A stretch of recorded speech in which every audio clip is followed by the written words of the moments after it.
Allahabad university 2023 cut off. यदि आपने CUET 2023 का एग्जाम दिया है और अब आपको इलाहाबाद यूनिवर्सिटी के किसी भी यूजी प्रोग्राम में एडमिशन चाहिए, कल मैंने आपको एक वीडियो दिया था जिसमें मैंने आपको छोटी सी बात बताई थी इलाहाबाद यूनिवर्सिटी के कट ऑफ को लेके कि कैसे आपका फर्स्ट राउंड के लिए कट ऑफ डिसाइड होता है, कैसे सेकेंड राउंड के लिए कट ऑफ डिसाइड होता है, रिक्वायर्ड सब्जेक्ट क्या है, क्या एलिजिबिलिटी क्राइटेरिया है। इस पर मैंने छोटा सा डिस्कशन आपके साथ किया था, जिसके बाद क्या हुआ कि भर भर के सवाल आ रहे हैं कैंडिडेट के कि सर मेरा कितने नंबर पर मेन कैंपस में एडमिशन होगा, कितने नंबर पर मेरा एफिलिएटेड कॉलेज में एडमिशन होगा और क्या एलिजिबिलिटी क्राइटेरिया है। जो मैंने टेस्ट दिया है सीयूईटी यूजी का, जो मैंने टेस्ट दिया है 2023 में, तो मेरे पास कितने सब्जेक्ट होने चाहिए, क्या रिक्वायर्ड सब्जेक्ट है, क्या चीज इलाहाबाद यूनिवर्सिटी मांगता है उनके एडमिशन प्रोसेस के लिए कंप्लीट डिस्कशन में इस वीडियो में स्टूडेंट करने वाला हूं। यदि आप चैनल पर नए हैं तो आप लोग जरूर सब्सक्राइब करके जुड़ें, जिससे आपको आने वाली सभी इलाहाबाद यूनिवर्सिटी के एडमिशन रिलेटेड वीडियोज, इंडिया की जितनी भी टॉप यूनिवर्सिटी हैं उनके रिव्यू, उनके एडमिशन प्रोसेस, साथ में सीयूईटी यूजी से रिलेटेड जितनी भी अपडेट है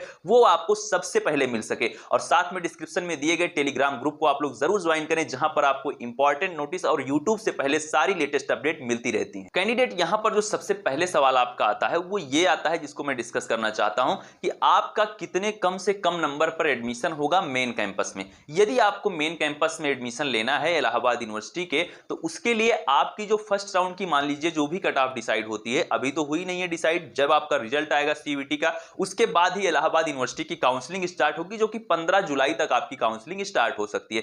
उसके बाद क्या होगा, आपकी फर्स्ट राउंड की जो कट ऑफ है वो डिसाइड की जाएगी कि इतने नंबर के जो कैंडिडेट है मिनिमम मार्क आपका इतना होना चाहिए या फिर इससे ज्यादा होना चाहिए, तभी आप इलाहाबाद यूनिवर्सिटी की काउंसलिंग के लिए प्रथम चरण में आप लोग रजिस्ट्रेशन कर पाएंगे। यह चीज आपकी डिसाइड होगी। फिर यहां पर जो बात आती है कि कट ऑफ की, तो जैसे कि मान लीजिए कि फर्स्ट राउंड में मैं मान के चलता हूं कि 730 नंबर का जो कैंडिडेट है वो रजिस्ट्रेशन के लिए एलिजिबल माना जाता है और वो रजिस्ट्रेशन करता है। फिर उसके बाद सेकंड राउंड में इसी तरीके से होगा, थर्ड राउंड में इसी तरीके से होगा। तो मैं जो 730 है उसको आप कट ऑफ नहीं मान सकते हैं। कट ऑफ तो वो है जो लास्ट राउंड का जो कैंडिडेट है जिसका एडमिशन इलाहाबाद यूनिवर्सिटी के मेन कैंपस में होगा। यहां पर जो इलाहाबाद यूनिवर्सिटी की कट ऑफ रह सकती है, एक्सपेक्टेड कट ऑफ जो रह सकती है आपके लिए मेन कैंपस के लिए, जनरल के जो कैंडिडेट है वो 550 टू 600 रह सकती है।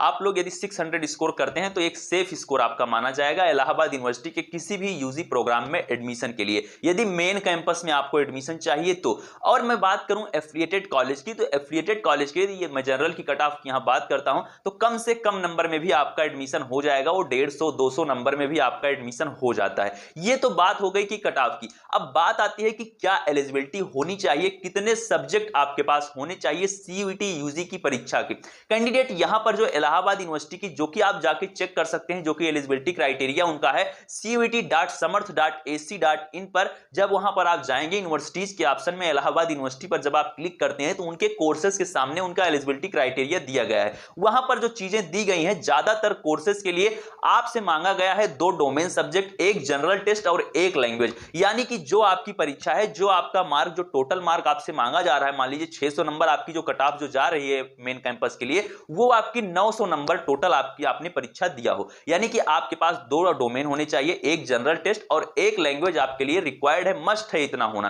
कैंडिडेट यदि आपके पास 2 डोमेन और एक जनरल टेस्ट और एक लैंग्वेज नहीं है, जो कि ज्यादातर आपके सवाल आ रहे हैं कमेंट में मैंने देखा, तो वहां पर चीजें ये हैं कि इलाहाबाद यूनिवर्सिटी का भी फाइनल जो इंफॉर्मेशन बुलेटिन है वो तो आया नहीं है, लेकिन आप ये मान के चलेंगे कि यदि इतनी चीजें आपके पास नहीं है, आप लोग जाए cuit.samarth.ac.in पर जाके आप लोग चेक करें, वहां पर आप देखेंगे यदि रिक्वायर्ड डोमेन, रिक्वायर्ड सब्जेक्ट का टेस्ट आपने सीयूईटी के अंदर नहीं दिया है तो आप लोग काउंसलिंग से बाहर माने जाएंगे। ये चीज आप लोग बिल्कुल एकदम मानकर चलिए, क्योंकि इसमें कोई भी रियायत होने वाली है नहीं। मैंने आपको फॉर्म ऑनलाइन के टाइम पे भी बताया था कि आपको डोमेन को लेकर, रिक्वायर्ड सब्जेक्ट को लेकर बहुत ज्यादा सचेत रहने की जरूरत है। मैक्सिमम आप सब्जेक्ट के टेस्ट दें। यदि आपको जिस भी यूनिवर्सिटी में जाना है, इतना जल्दी हृदय परिवर्तन मत कीजिए कि आपने क्या किया, पहले AKTU आप टारगेट कर रहे थे, अब आपको लगता है कि मुझे इलाहाबाद यूनिवर्सिटी के लिए भी देखना चाहिए, तो आप उसके लिए भी देखना चाहते थे, तो आपको पहले से प्रिपेयर रहना था। कोई भी चेंज होता है इलाहाबाद यूनिवर्सिटी एडमिशन को लेकर तो मैं आपको तो बताऊंगा, कोई भी लेटेस्ट अपडेट होती है तो यहां पर आपको इस चैनल पर दी जाएगी। कोई भी आपका सवाल है तो डिस्क्रिप्शन में दिए गए इंस्टाग्राम अकाउंट पर आप मेरे पास मैसेज कर सकते हैं। मिलते हैं नेक्स्ट वीडियो में। Thank you, bye bye, love you all, नमस्कार।